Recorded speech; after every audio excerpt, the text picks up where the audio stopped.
Well, Micky, how frustrated are you at the moment, particularly results, just not getting that consistency?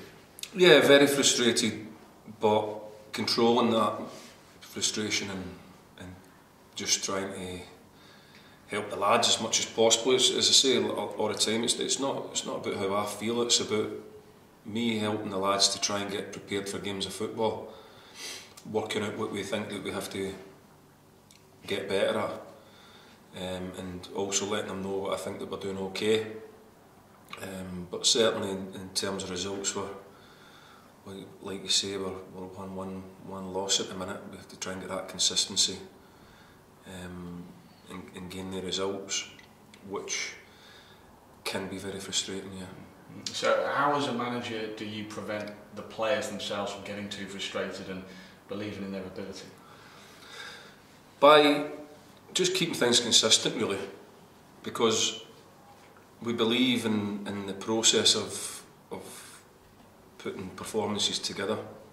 It's just about taking that into games now and doing it consistently over 90 minutes and taking the chances when they come along.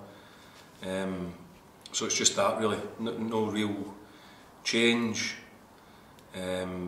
Just keep working hard at everything that we have to do in our game, and I'm absolutely sure. I'm not just sort of saying that it will turn at some stage. Why do you think it is that you haven't been able to back results up? Because you have had some really good wins, good performances, and then not followed them up. Yeah. I'm sure. I mean, I try and be the person sitting at the other end of the camera or the ear listening to your interviews, and I don't want to make it sound kind of broken recordy, you know. It is just, football is about making and taking chances. It's as simple as that. It's about a process and getting up close to your opposition's goal and showing the quality that's needed in order to try and score goals, and then vice versa at the other end. We're doing okay at one end, and then another end we could probably be critical of ourselves and say we should have been more clinical at times, which would have certainly changed a lot of games, but that's what we're working forward with now. That's stuff that's in the past now, we can't dwell on that, but we are aware that there's a lot of stuff that we're doing right. When we get into the final third, could be we show a bit more quality, a wee bit more composure, and then be more clinical on the end of it, and I'm sure that a lot of games would have been very different, but that doesn't get away from the bottom line, and the bottom line is football's all about results, so we're very aware of that. We need to get results, but I'm absolutely sure that will happen, because I think anybody who came along and watched us without the emotion of, like we all are, we're all Tranmere fans, aren't we? If you sort of came along and watched us play, I think you would come away saying that we were a good side, but have to take the chances. I think that would be the story of what's happened so far. The goals or lack of them has been, maybe, as you say, the most difficult thing to come from. You've got like Norwood and Cook, who, you know, between them they got nearly 40 goals last season. Are you enough clear-cut chances for them, do you think? Yeah, I do. Yeah, I think there's been clear-cut chances. I don't want to be critical of anybody, because the football's such a difficult game, isn't it? I think when you're playing at certainly these levels and up,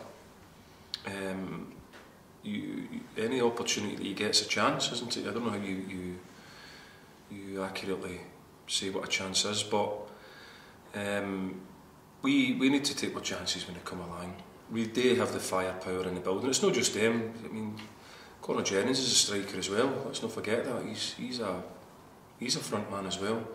So we have got goal scorers on the pitch. We've got goal scorers on the pitch from set plays. We've got great delivery from set plays.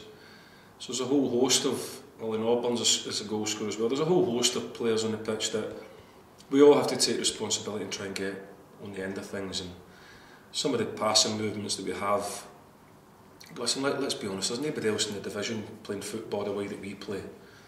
And that's no criticism of the division, because there's different ways of winning games of football, but certainly in terms of on the floor passing the ball around, I don't think there's many teams playing the way that we play, but we have to add to that, scoring goals. Injury-wise, any progress on McEvely, Tollett, Wallace, Kirby? McEvely trained today, so he's made a recovery now. Who else did we say? Tollett. Tollett's training now, full contact, probably a week to 2 weeks away from thinking about him for selection. Who else we got? James Wallace. James Wallace has had to have another operation, so he's going to be another few months. Yeah, it's a blow for the lads, as I think we spoke about that before. Jake Kirby is progressing all the time. I've not got a definite date and when he'll be back, but he's certainly progressing in the right direction.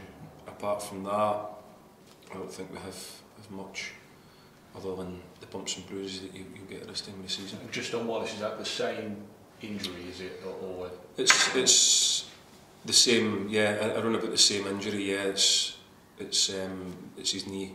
So he's had to, that was a couple of weeks ago actually, he had to have an op, so he's going to be out for the foreseeable future, which is a huge blow to us.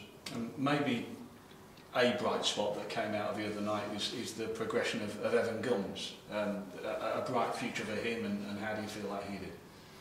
Yeah, I've always said that I think that if we have a youth policy here, we have to show progression for the boys if they earn the right to come into the group and play first team football, and he certainly has, along with Mitch Duggan, Luke Pillin. I'm comfortable now knowing that we could count him as 3 first team players for the club when called upon. Whether or not I think they will, in fact I'm sure they will progress, but whether or not they're ready to knock out 46 games, 90 minutes, I think we're still working towards that, but certainly in terms of desire and want to be a footballer, then the 3 boys are moving in the right direction. Talk about Ben Tollett maybe being 1 or 2 weeks away, which I'm sure will excite some Tranmere fans, but how much are you looking forward to having the likes of him and Jake Kirby available again, because they do have that little bit different, don't they? Yeah, I mean, we spoke about creating chances, and they too, yeah, in the final third have a little bit about them, don't they? They can go and commit players and go and run with the ball, or certainly in terms of Tollett, he can run with the ball and go and commit people and go past them as if they're not there, which opens things up for you a little bit. It could be the same as some clever play, and he's great close control, easy for me to say, close control in the busy areas, great balance, and yeah, we've certainly missed players like that. I've never moaned about it, because that's just the way football is, but I think we'd have to say it was a fact that we have missed players that maybe can do that in the busy areas on the pitch, in the vital areas of the pitch, when we get it into. It's that explosive pace that Ben's got as well, something that maybe is missing throughout the rest of the team as well. It just can make that bit of a difference getting forward, can't it? Yeah, I think every team would say that they want pace. I think there's no doubt about that. I think he has got blistering pace, and he scares people to death, and you can get him isolated with people, and there's not many people that will stop him when he's in full flow. So he is a great weapon for us to have, if you like. So it'll be nice to get him back into the group and see him back in a white jersey again. Just thinking about what we were speaking about with Richie Sutton earlier, there's only 5 points between yourselves and the playoffs and 7 points off top. How confident are you that you can make sure that you're at the top of the pile by the end of the season? We don't really look that far ahead, to be honest. I think the important thing is, as we've always said here, is the next game. It's all about the next training session, next game, making sure that we train properly and we prepare properly, and then when we go into games, we as individuals and collectively in the units do the jobs that we know that we have to do, and we work hard every day to try and improve on.